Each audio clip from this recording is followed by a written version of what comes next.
home. I'm talking like a news announcer. It's one of my favorite things to do.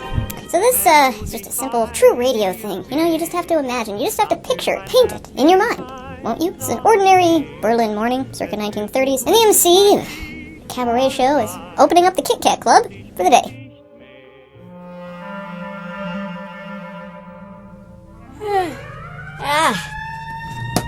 Müde. Betty, I'm opening up the club now. Where are my cigarettes? Did somebody steal them again? Helga, she's always sneaking into my office. Here they are. Just light. Why won't it light? 1, 2, 3. Forget it. Did I hear you come in? You need to go to rehearsal. The mayor fell down again and broke on the stage. Say what? They won't replace it. Well, call them, Betty. Something will be hanging from the top of that stage. Why won't it light? I'm not a religious man, but whoever lit that match for me, and it blew out. Betty, do you have them on the phone? Betty? She always runs off. What is wrong with this matchbook? No wife should ever find out her husband's coming to the Kit Kat Club, because they all throw out the matchbooks. Why? Because they are scheiße. And we need to order more matchbooks. Betty, you have him on the phone? Mr. Kleitzer. Yes. The tickler. They call him that. Don't ask me how I know. Of course he wants to talk to me. Betty, hand me the phone, go to rehearsal. And on your way, set out my grease paint to thaw. It was cold last night. I don't have time to come down to the club and light the fireplace. And you might as well set out the diamonds for the act. No. Not for the money number. Yes, for my navel. Danke. Hello? Herr Klitzer. Oh, yes. Pardon. Herr Kitzler. Good morning. Good morning. But, hello, this is the MC at the Kit Kat Club. I have a problem. I'm glad you remember me. We had a little accident. The ropes wouldn't hold the mirror on the stage. The big one. The one that reflects the audience watching themselves watch us. Don't try and figure it out, it's art. The point is, it's broken. And Betty told me that... Betty, we don't go by last names here. It's safer, Mr. Klitzer. Mr. Kitzler. Well, she told me that your company won't pay for it. You are the prop man, yes? No, it is not our fault. Monsieur, I do not understand your insult of my intelligence. None of our dancers, nor me, ran headfirst into the mirror, causing it to shatter. We know what a mirror is. We are not a bunch of confused pet birds. You won't even come down and look and fix for it. So the answer is no. I see. So you won't pay for it. Get completely out of town. Well, what do you expect us to do tonight? Put the audience behind us? What can I do to make you faces? Well, let's shelve that idea for now. I know.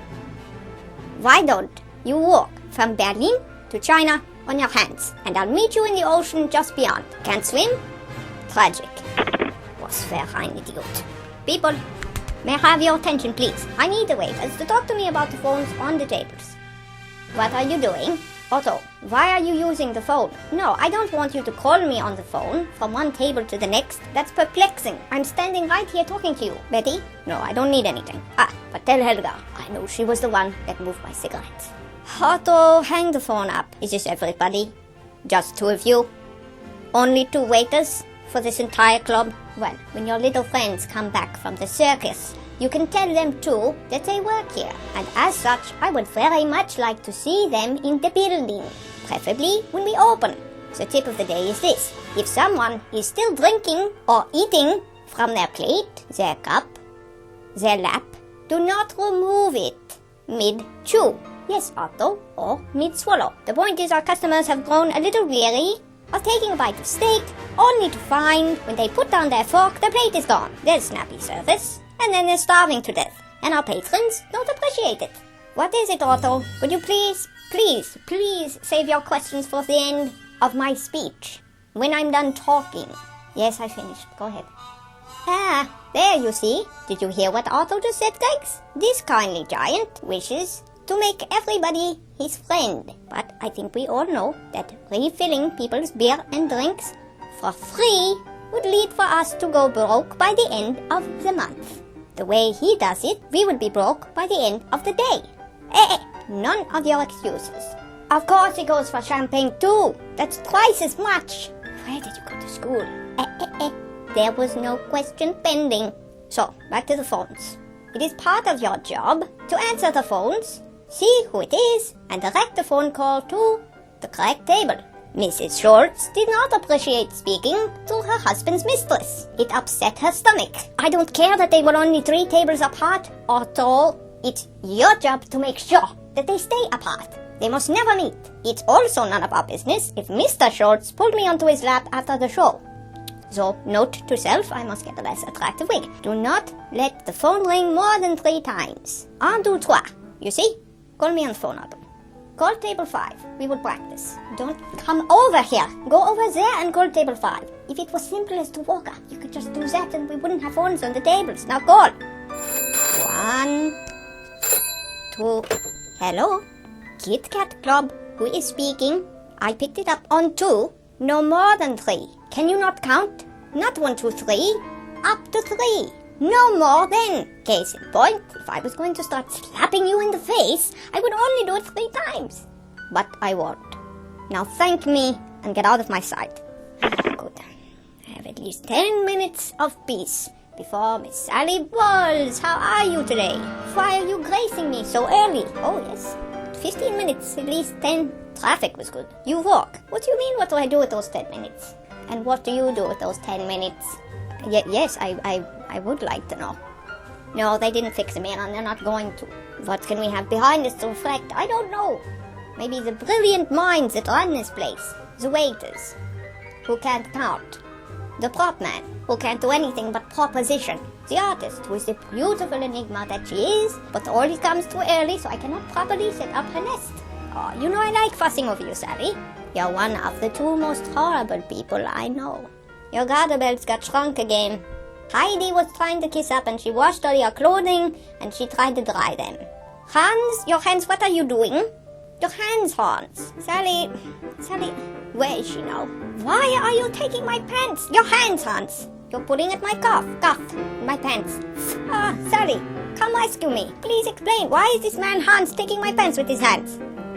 Sally, the come again joke is very old. I don't know, I'm freaking out. We're not going to be ready by tonight. Your girdle's too small. Don't touch my face and tell me to calm down. Otto, what is it? All the phones ring the same. We have 10 different tables here. What do you expected to play? Here comes Santa Claus. If Helga said she didn't move my cigarette, she's lying. All of you are lying.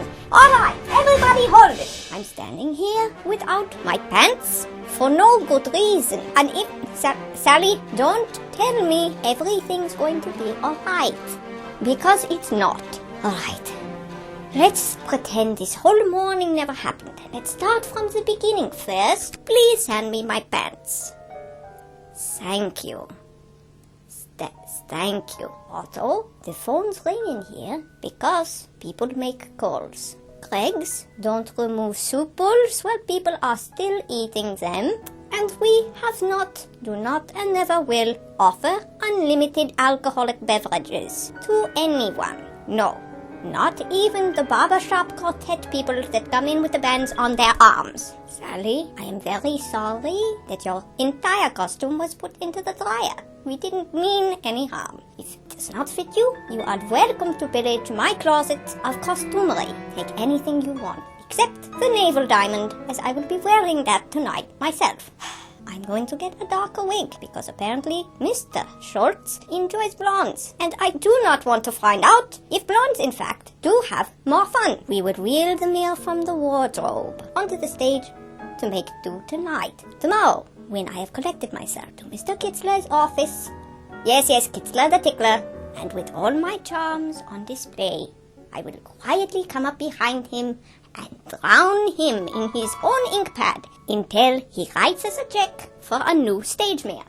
Right now, I'm going back to my office, and I'm going to shake the magic 8-ball that Sally Bowles got me for Christmas until it comes up something other than better luck next time.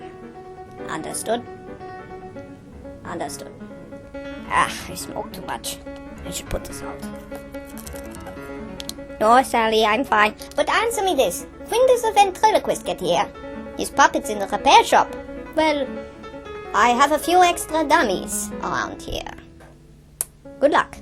How many times have I told you, Sally, not to kiss me on the cheek? You will leave your print and then I can't go on stage with a clean, fresh face. You know that I like to. So as per my usual suggestion, please kiss my lips, because there it will not show.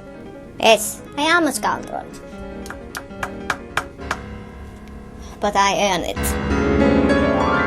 You know, any time the Kit Kat Club is mentioned, I just can't stop thinking about Kit Kat bars. I can see them. That's what I visualize. That's what I paint a picture of in my mind's eye. Until next time, this has been Kitchen Home. Auf Wiedersehen.